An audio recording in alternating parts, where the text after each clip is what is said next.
kind of maybe not going into a new hymn, but overview of what we did with hymns to Savitri, and kind of clarify a few things which are important for us, because we are rushing forward as if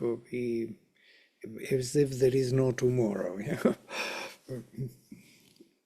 We don't need to do it because we need to understand what it is all about, rather. So we read many hymns actually already. We read the hymns from the first mandala, second, third, fourth, fifth, 5 mandalas of hymns to Savitri, to Surya Savitri. And today I had to start a hymn from the 6th mandala, from Bharadvaja. Bharadvaja is the 6th mandala altogether, and then will be Vasishtha's 7th mandala.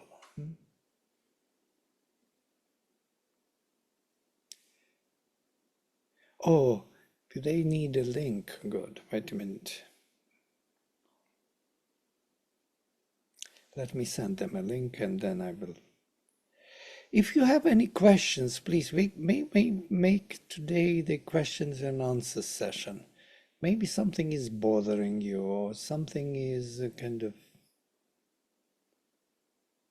puzzling you or making you happy. You can share your thoughts. What are we doing here all together with these hymns? What is this all about for us?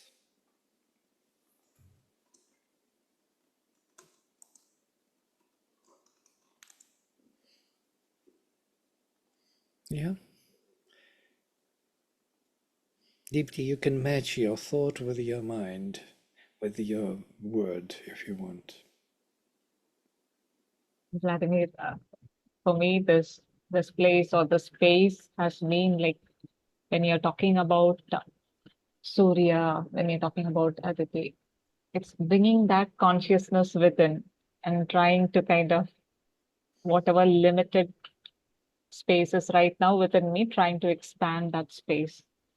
It started with the Agni, that kindling of the flame, and then slowly, like, trying to understand the different aspects of these cosmic energies. So, and I find that very beautiful. In fact, initially I took them as deities alone, and then slowly the understanding is dawning that, like, when it is Varuna, when it is Bhaga, when it is Aryaman, each one has a particular aspect to them. And once we got into Surya Savitri, that's even more illuminating. In fact, like sometimes it's very difficult to kind of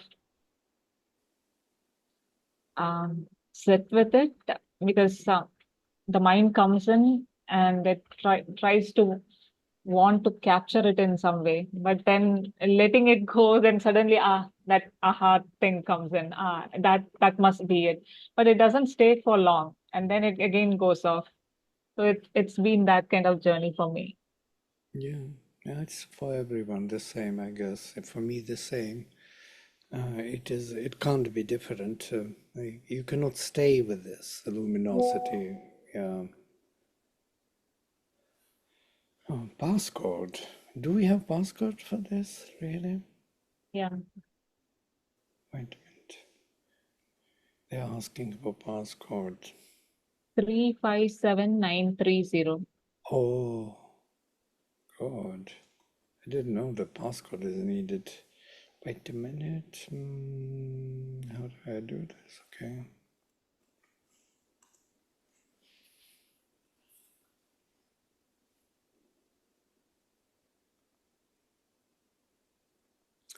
Okay, I sent everything what I could. Right.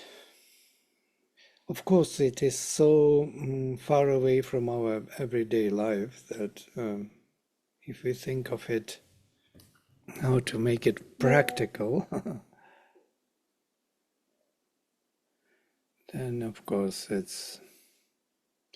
practical as we understand it today, utilitarian, that has to give something back to you, what you are taking with you from this study. Yes? Where is that, opportunity to earn your living, and there is no opportunity. So then, or it is not immediately visible. That luminosity is good, but it is like a subjective thing. I got some light, okay, I feel better. It's like imagine that you are feeling better, and then okay, and then what? Yeah? And then nothing. So it needs a little deeper of understanding of what it is all about. It needs, you see, the problem is with the Vedic gods and with everything which Sri Aurobindo discovered is that the godheads of the overmind cannot transform life. Yeah, it's a sad news.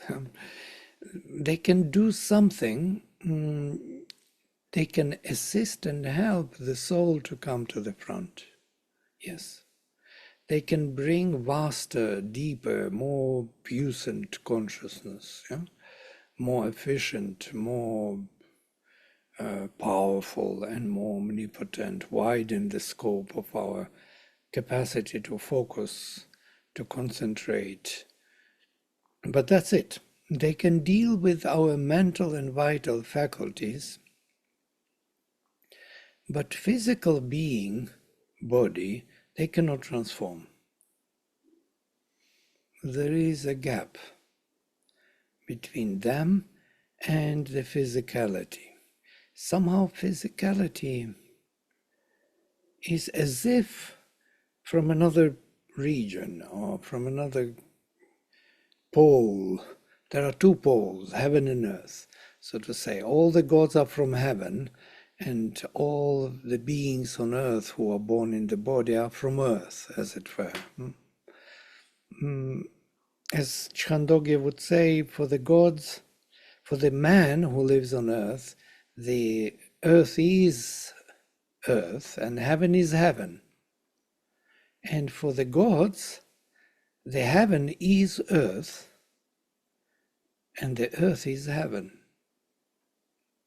Now, if you think of this, that for the gods the earth is heaven, then you understand they are trying to reach, to realize earth. They're here to help us to evolve.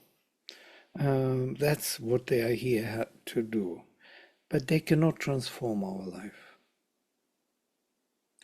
They can help us to grow, and the psychic becomes more prominent and more powerful and more reaching to the surface. It is with the psychic being that first transformation is taking place. They are here to help the psychic to grow and to come to the surface, but directly themselves they cannot change our lives. I mean our physical being, physicality. And this is what Sri Aurobindo discovered. He never could understand how that thing, what he received, cannot transform life, a physical life. He saw the gap. He was waiting for some opportunity. He speaks about this. Until the mother came. When mother came, there was a first revelation that this is possible, that the golden link between the inner and outer can be established through the mother. By the way, this is very similar if you think about Christianity, since Selby is here. Why Jesus could not transform physical, he even didn't think of transforming physical life. All the avatars who came before didn't even have this idea, of transforming. Only Vedic rishis had this idea.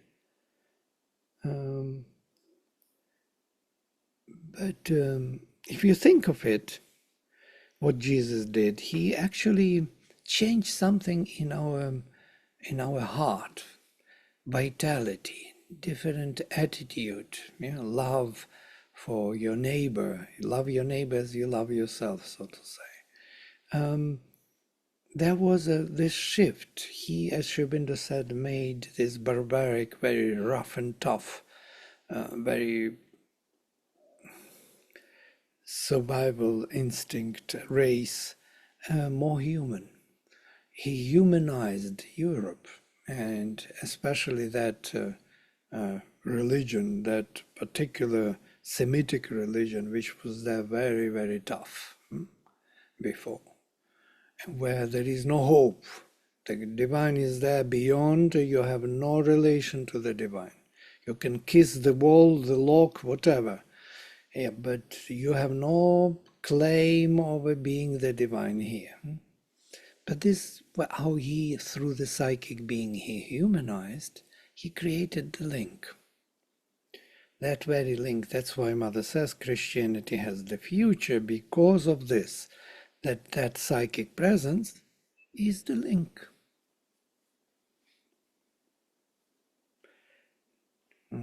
Stacy, it is too early for you, most probably, yes, Stacy. Stacy is 3 hours away from us, so it is like 6 in the morning. So you see what we are dealing with. It's a totally new topic, which we never discuss in our religious studies, in our yoga studies. It is all about what? It's about living your short life in a good way and just disappearing somewhere in the paradise or elsewhere. That's it. Or being reincarnated endlessly, infinitely, without going anywhere. Until you are free, you get mukti, and you jump out of this creation. And bye-bye. Bye-bye, everyone. I am in the divine. I am dissolved. And now I'm just making black and white for us the very difficult topic of the transformation of our consciousness and being. So Vedic rishis tried to transform our physical being also. And since they dealt with these gods, godheads of the overmind, and they are all from the overmind, though their true self is in the supermind, but their action, they are born in the overmind for this creation. It's also a very unclear distinction, because we are operating by our earthly mind, trying to formulate things which are far beyond it. Because of that, the very supermind was very elusive, some faraway idea which was never actualized fully here on earth. You had to rise to it, bring gods down to help us rise. The gods will help us rise. They will build for us bridges. They will build bridges for the inner being to reach to the surface.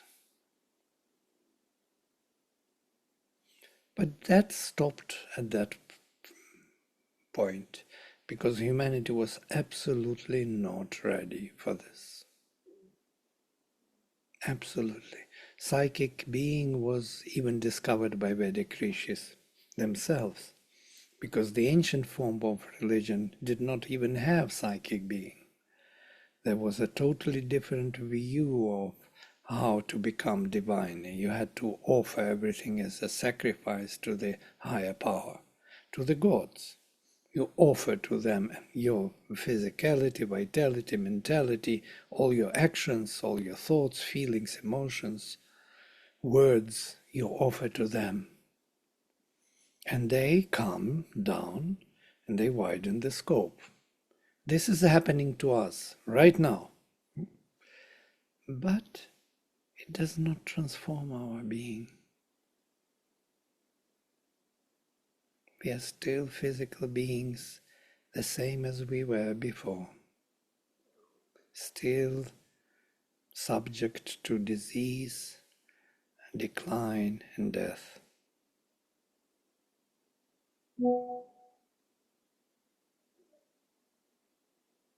Yeah, sad news, yeah. Now comes the mother and Sri Aurobindo, and they say it should not be like this. It's a mistake. It's not really meant to be this way. It's just a transition, which could not be done otherwise. So, here we are. Why then Vedas are important for us? Because only in the Vedas we have this call for higher powers of universal consciousness to come and to assist us in our journey. So this is that what Sri Aurobindo calls spiritual transformation. Makes sense, yes? If those of you who know what is psychic, spiritual, and supramental transformation. But supramental transformation is the next step, is the higher, and it cannot come without spiritual being completed. What is spiritual transformation? It means that the psychic is already at the surface, takes charge of our vital, mental, and physical being, and it grows. It enlarges itself. It embraces by its own presence the whole universe. It becomes universal. Our individual self becomes universal self. It sees itself in every self, and every self in oneself. So that's what happens. This is the psychic transformation. Oh, sorry, spiritual transformation, which the Veda is promoting. And after that, there will be a new stage. The supermind will have access finally to this. Because the self is ready, it's universal, it's in the front of our journey. Agni is Purohita, put in front. It leads us forward.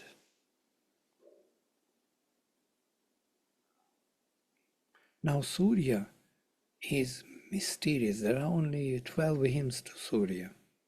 Surya Savitri in the Veda.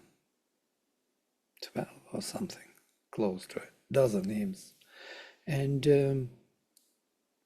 it is something transcendental, supramental. When we read about this, we have to understand what it does. It reaches out from the supermind with its hands. It makes everything work in the evolutionary journey towards this final aim of immortality. It is the force behind all forces, the Godhead behind all Godheads. It is the Divine Mother in her aspect of manifestation, because he is Aditya, he is her function. Adityas, her sons, are her faculties.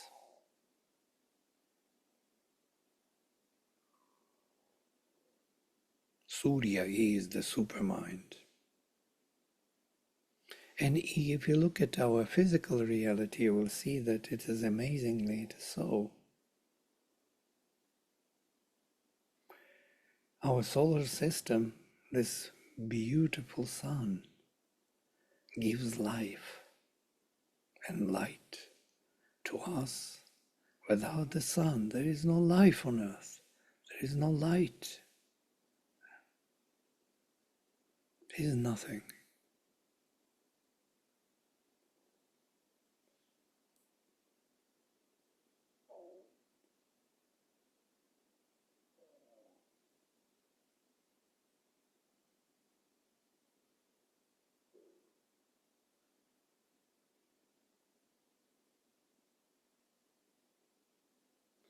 Interestingly enough, it was believed that the sun is the gate to the beyond. It is the eye of the gods, and Yes, Kinshuk, hi. Good morning. I just missed that. Oh, Okay. yeah, I Morning know. time change. We are all used to 10 o'clock so much that Yes. we are all habitual beings, so that's what we were thinking. It's all about Yes. the Yes. groove. Mm. The groove. We are just because there were not the whole set of our people, so we decided to talk in general about the whole Vedic paradigm and Vedic gods and what they mean and why they're there and who is Surya Savitri. And now we came to that Surya is a uniquely very different being, transcendental, supramental being, the gate to the beyond. It is through the sun that the soul goes to the beyond, to the transcendental source from which we came. Shatapatha Brahmana says that we all came from the sun. Yeah, our souls are generated by the sun, and it is totally true. Because sun is the supermind. It is from the supermind that our souls were generated, like the rays of light. They came down into this lower hemisphere of darkness. And to go back to the beyond, to our source, we have to go through the gate of the sun. So if you want to find something beyond the universe, there's no way away from the sun. If we fly to the cosmos looking for the end of the world, we will never find it. There is no end of the world there. If you want to go beyond the universe, you have to go through the sun. And there you will drop your bodies, your vital and mental bodies. They will be taken by the sun, burned by the sun. And you as a naked soul go through into the beyond.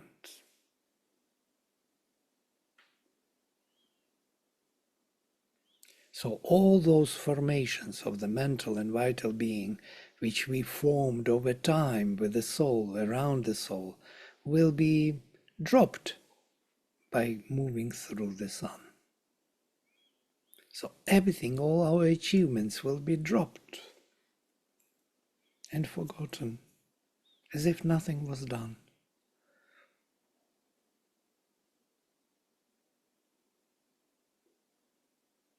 That's why Chandogya says there is no return. For those who went through the gate of the sun, there is no return. Quite interesting.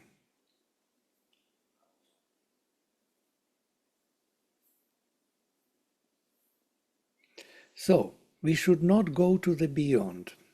That means this. Now, the whole idea of mukti, moksha, all Hinduism is built on it, that you must go beyond. Drop your bodies, drop your mental, vital, physical body, drop your nature, forget them, and dissolve yourself into the beyond. But now we have a totally new vision. We should never do this. It's all our sacrifice was done to build these bodies, to build our mental, vital, and physical bodies, to embody the beyond here, and not to drop it. Why did we come at all here?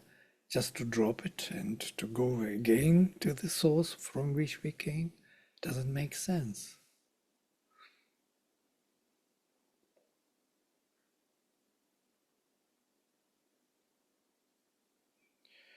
So sun is both ways. Yeah? If we go through the sun to the beyond, we dissolve the manifestation for us. If we bring his presence here, slowly, through the flame which we kindle, so the flame which is here burning within our hearts and within our nature, is rising to heaven and calling for the answer from above. And answer from above comes first through the gods, Vedic gods, which are widening the scope of the flame, and then through the sun. Sun is the next stage beyond the gods. When the gods did their work, they bring the sun into action. And then flame from below and flame from above unite. But they do not destroy the mental, vital, and physical being. They build it up anew.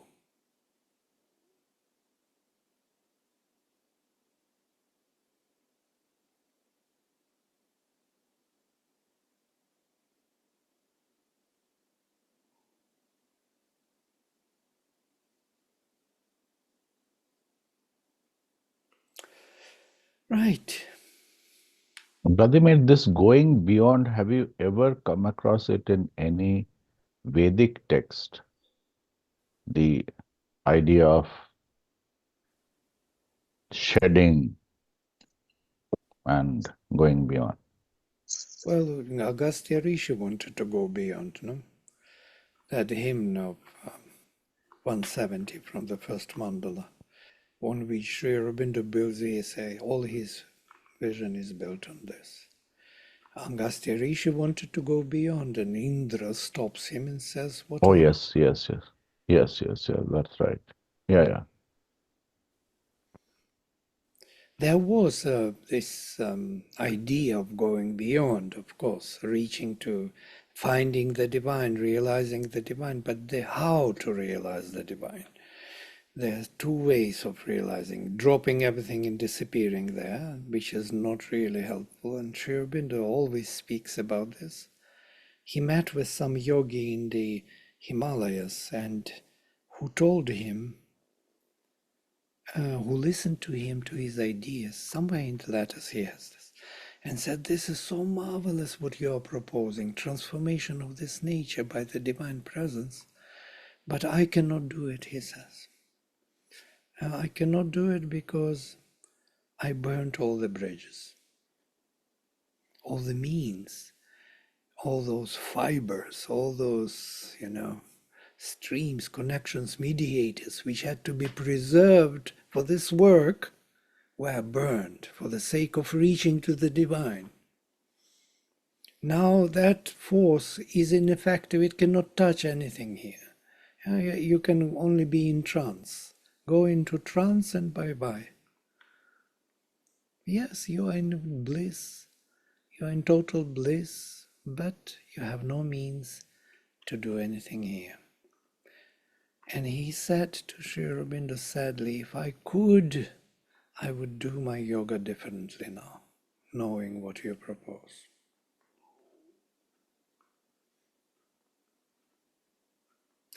And many times Sri Aurobindo says this to his disciples, and Pavitra, in his conversations with Pavitra, he says the same. He asks him, is it really, should I read the book, should I have contacts with people or socializing and so on? He says there are no rules for the yoga. Of course, you better not to be too active outside because it takes away the space, yeah? Time takes time and space away from the spirit. But there is no prescription for this. You can read things, but you have to leave those bridges. You have to leave those fibers through which the divine light has to go and enlighten them, change them, transform them. This was not the case for thousands of years for the ascetics and tapasvins.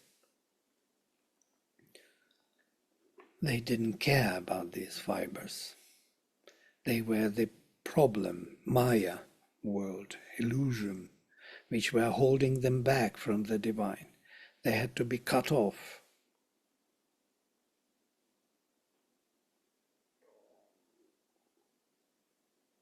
Now, why the Veda is important again, and the Vedic gods? Because when they come down, they do not cut off these fibers.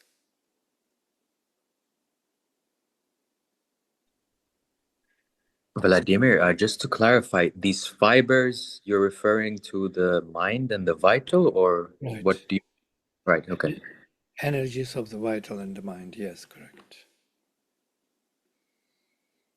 And activities and human creation and you name it, art, philosophy, psychology, all literature, poetry, everything should be forgotten and thrown away because of what? Because of you want to be the divine in a pure sense, in a pure way. And what about, and what have you done for this? For his purpose in the stars, as Sri Aurobindo says. You remember these passages from the adoration of the Divine Mother.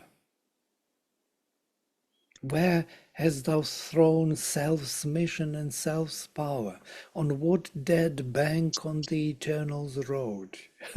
You threw away everything which was meant to be. In order to what? Escape brings not the victory and the crown. He calls this an escape. Victory and the crown. We are here for the victory.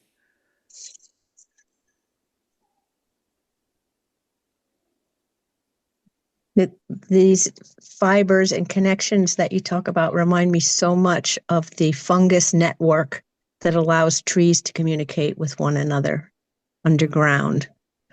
I just keep, every time you say that, I see like the network of the threads that connect a forest all to each other, and also the nerve connections in our bodies, very similar looking. And also, I think that somehow Sri Aurobindo intuited that Jesus did understand more than he was able to communicate, because all throughout the Life Divine, I keep hearing Sri Aurobindo saying that when he's talking about the divine life, he says, or Jesus's kingdom of God. He's like constantly using that reference over and over again. Yes, there are many, many references in Savitri to these allusions of Christianity, yes.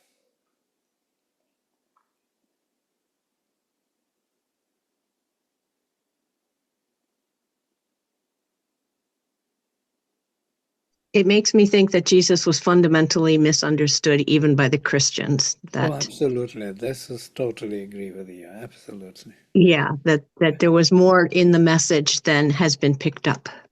Right, right. It was made religion. But if somebody even said of those saints, I think a Meister Eckhart or someone, if Jesus would, or Burma, maybe Burma, if Jesus would recognize, if Jesus would see what they are preaching now in his name, he would not recognize his own thing, you know. It's a totally different preaching.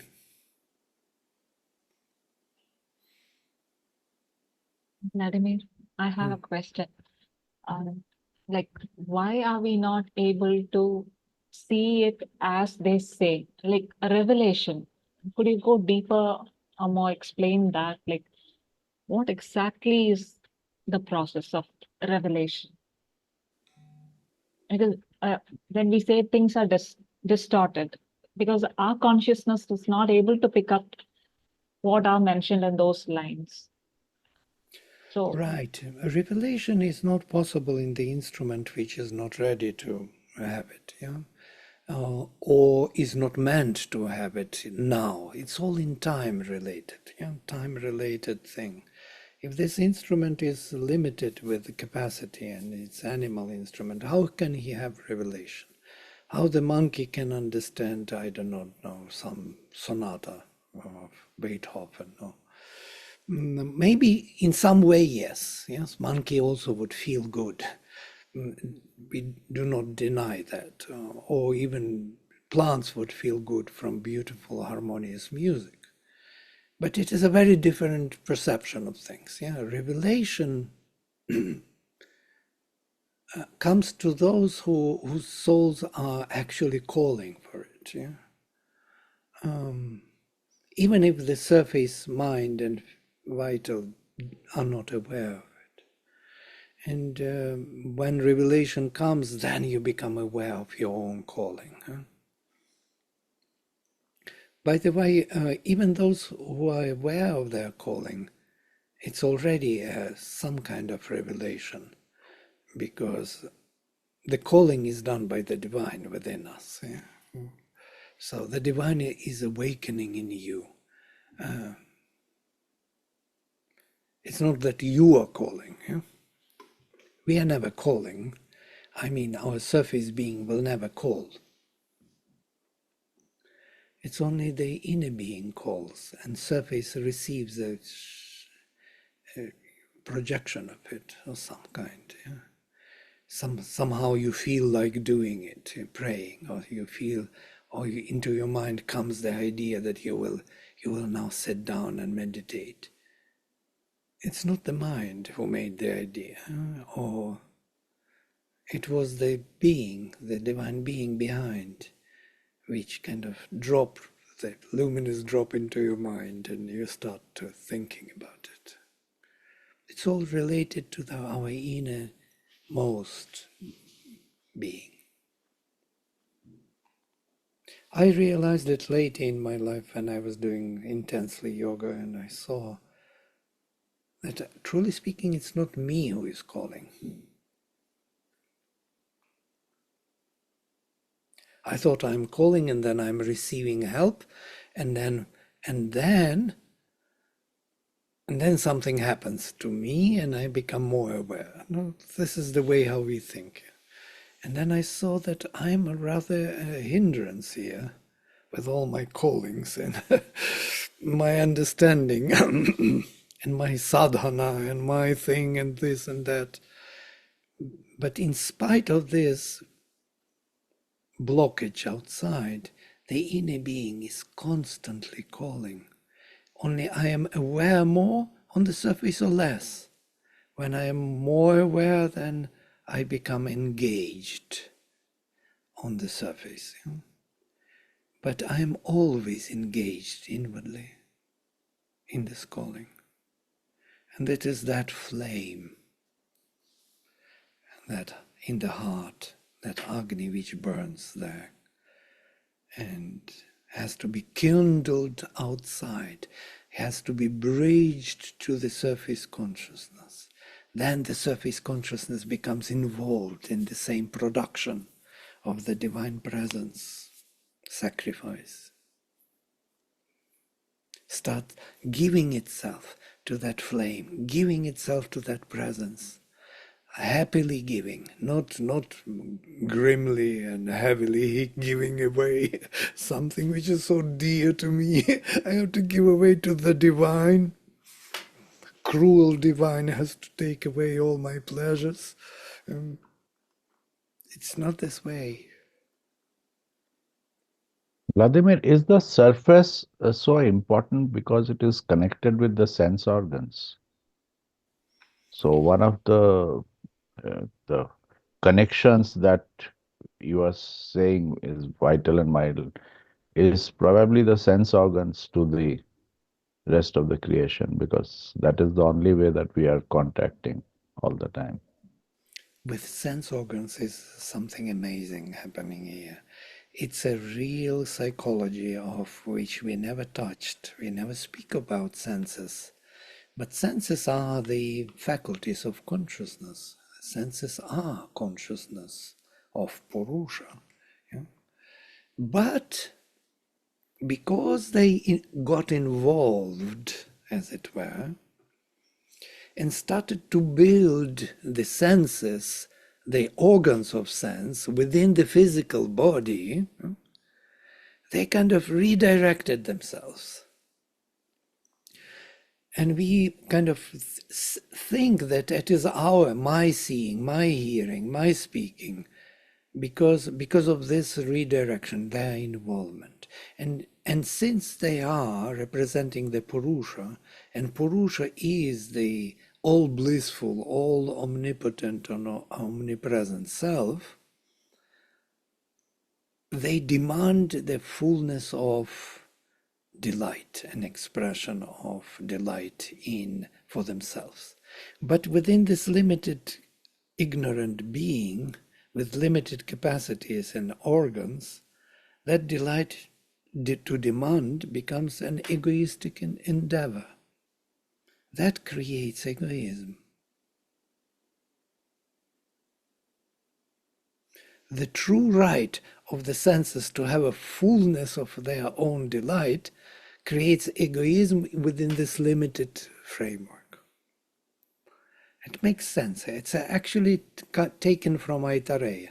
Aitareya speaks about this, how these senses were projected from the universal Purusha, how they plunged into the inconscient ocean, how they cried out from there to Purusha, bring us the body in which we can partake of food and drink and delight, in which we can enjoy that enjoyment that they deserve, the divine delight.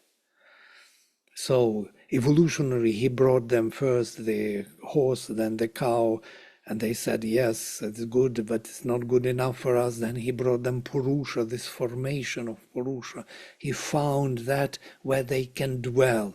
And they said, yes, it's well done. And then he told them, now you enter this. And so everyone became fire, became speech, and speech became fire, became speech, entered his mouth. The wind became the breath, entered his nostrils. The sun became the vision and entered his eyes. So the universal Purusha was reassembled into the universal, into the individual framework, into the individual formation.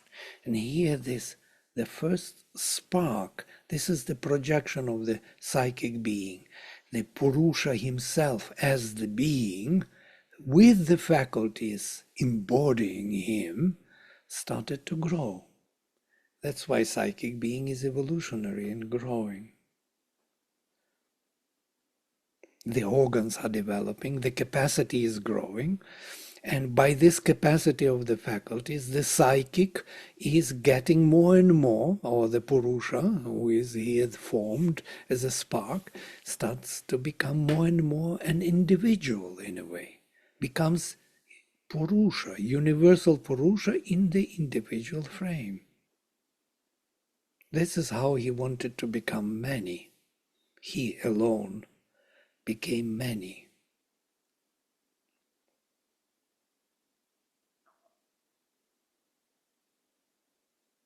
I even forgot your question while moving into Aitareya. Yes, Deepti. No, I just remembered some line recently I came across in Record of Yoga, where Sri Aurobindo was mentioning there were five those capacities. He was mentioning the experience, sensing Krishna behind the human being, then seeing Sri Krishna behind in the human being. Then he says seeing human being in Krishna. Then it becomes like that. Then the fifth one is seeing Krishna is equal to human being, and how that expansion of capacities or his experience. And I couldn't understand. Now when you're going through this, suddenly it's kind of relating. Makes totally sense, yes. There are stages of this identity, yes, until Sri Aurobindo speaks about this differently in with conversations with Pavitra. We mentioned this a few times, that first you realize yourself as the witness self, yes, you see yourself separate from the whole nature, and then you realize that you're not only a witness and nature does everything by herself, you're also sanctioning all the. So this is second realization. There is a connection between him and nature. This is what you are doing with Krishna. Yeah? But Krishna is also in, and then it grows. This sanctioning grows till you realize that she is not a Prakriti who is doing something there, voodoo, for him to be satisfied, but she is his Shakti, direct Shakti. It is him in his action, and there is no division anymore. He becomes Ishvara and she becomes his Shakti. And this is the final realization, final stage, yes? Where Krishna is everywhere, where the divine is seen in every touch, in every thought, in every reaction, in every interaction, relations, in the self, in other selves, all the selves in yourself, and yourself in all the selves. Like Sri Aurobindo describes this, for our rational mind difficult to understand. The drop of honey in the, in the comb of honey bees, tasting every honey of every comb, and every comb of honey tastes this drop of honey. Can you imagine that? We can't, because our mind is always directing us into one direction. And this is multidirectional holding, the delight which is multiplied million times, billion times, infinite number of times delight multiplied within the drop of honey. So now mind stops. Mind says, okay, I got it. There is nowhere to go.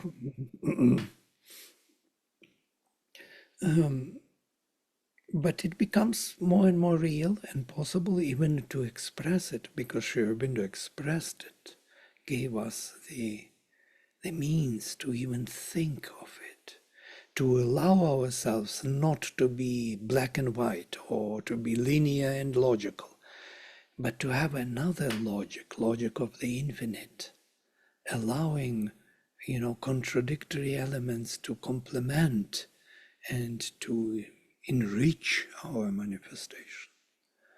So this is a new mind which is widening its scope, widening its memory.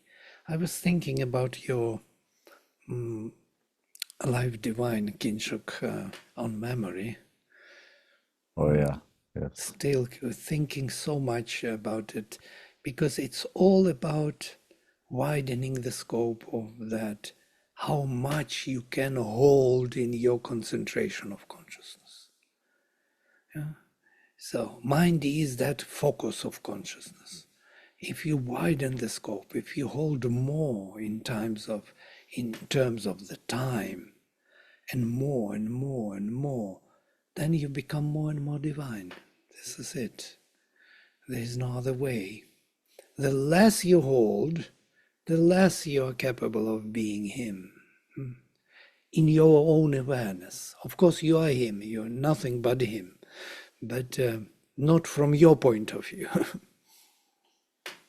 Actually, Vladimir, which brings me to one question which I've always had, very curious about it. So the surface consciousness does matter a lot, doesn't it? All we are trying to do all the time is to put put our surface consciousness in a place where it can recognize what is going on, and it can understand it can comprehend what is going on. And every evolution that we do is basically thinning this surface consciousness so that our inner uh, person or being can express itself. So it is a lot to do with the surface consciousness, isn't it? Everything is with the surface. We are here for this purpose. We are for this body to embody the divine. This is our purpose. This is our aim. The aim is this body, to become the divine. That's the greatest sacrifice the divine made for the sake of becoming many, or to live in time and space, or to multiply its infinite delight million times more. Whatever the reason mind can give, it won't be that anyhow. It will be only partial glimpse in the mind, partial expression in the mind, in this surface mind. But it is also helpful because it bridges the surface mind to that purpose. And the purpose is the manifestation of the divine body. For that, the delegation of the psychic was made. For that, we have the soul. For that, the faculties of consciousness from the universal Purusha plunged into the inconscient ocean. For that, they did this sacrifice. Just to build that divine body, surface. That surface consciousness had to become connected to the transcendental and still keep its surface. And this is the most difficult task. That's exactly what I want. It has to keep its surface. It has to keep its knowledge of history and geography and science and everything, and still connect. That is the crux of the issue, isn't it? Yeah, and that's the difficulty of the task. That's why it takes so many billions of years to arrive at this particular stage where we can have a physical separate body which is functioning spiritually, thinking, speaking, communicating, meditating, connecting in the body, in the physical body, separate from your body. My body can do it. There is a spark, there is a separate being divine. How long it took for the divine to really arrive at this stage. And how much is still to be done forward.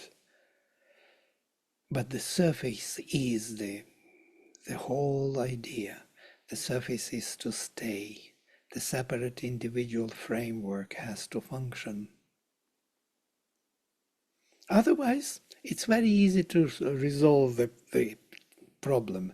Just dissolve everything and go back, because we automatically will dissolve in the divine. And so we are where we were at the beginning.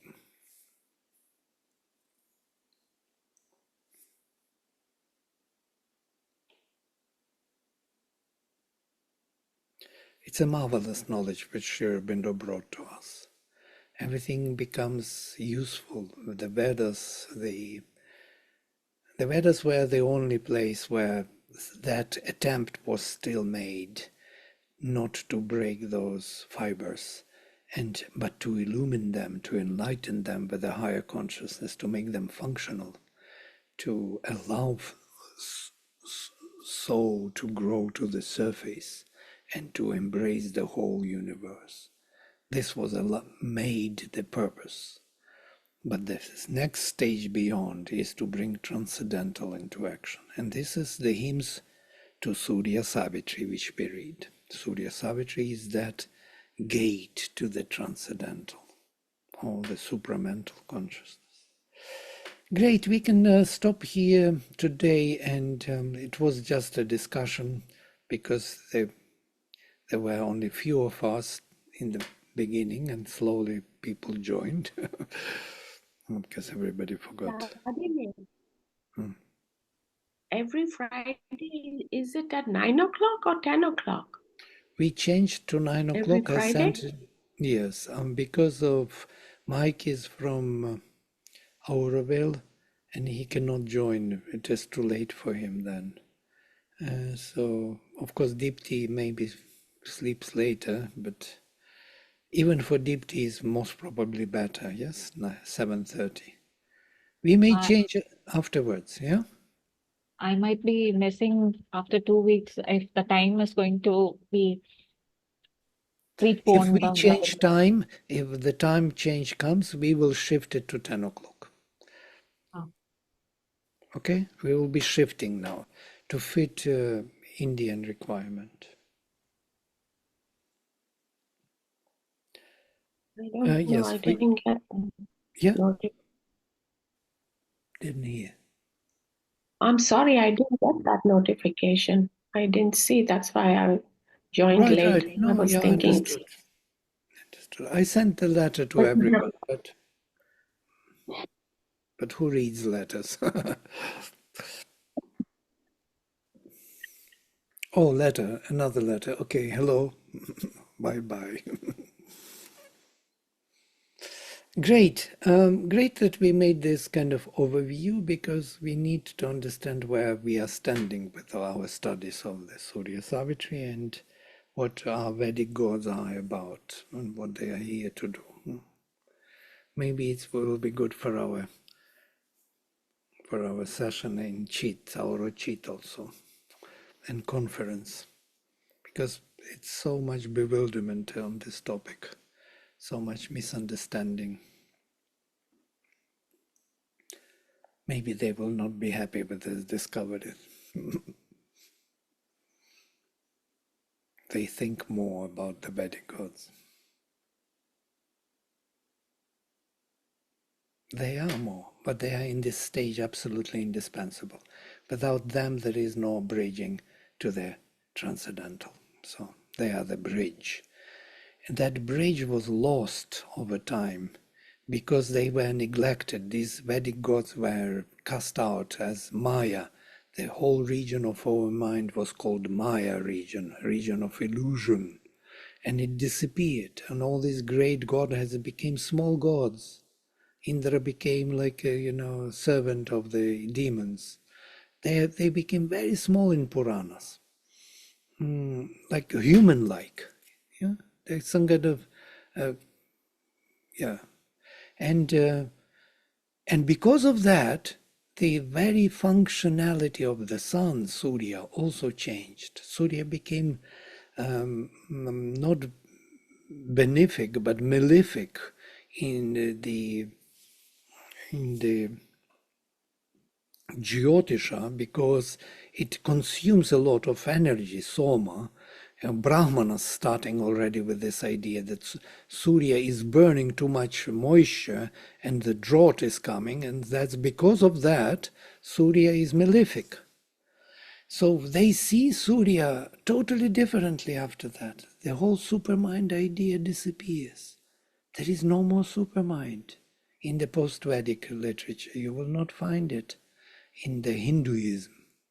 The last mentioning of it was in the Taittiriya Upanishad. And that's after that, there is no supermind whatsoever. There is no overmind, there is no supermind. Gods become small human-like beings. There is only the beyond. You have to dissolve everything and jump into the beyond. I have seen statues of Agni depicted as a goat somewhere. I found it very disturbing, but it probably was shown as that in some point. Because of the same name, Aja. Aja is the Ah, driver forward and Aja is the goat. okay. But Aja is also unborn, immortal, and driver forward. And the goat is driving forward. Oven, the sign of Agni is oven, yes? This goat. And Vahana of Agni is goat, yes? So it is the carrier, because there's an animal totem, but that doesn't matter. It's a symbol. Symbol. Great. We can stop here today and reconnect next time, 9 o'clock, if you remember. Would have been good. Okay, and we will start with 671 Bharadvaja, hymn to Savitar. Great. Okay. All the best. Namaste. See you next time. Vladimir.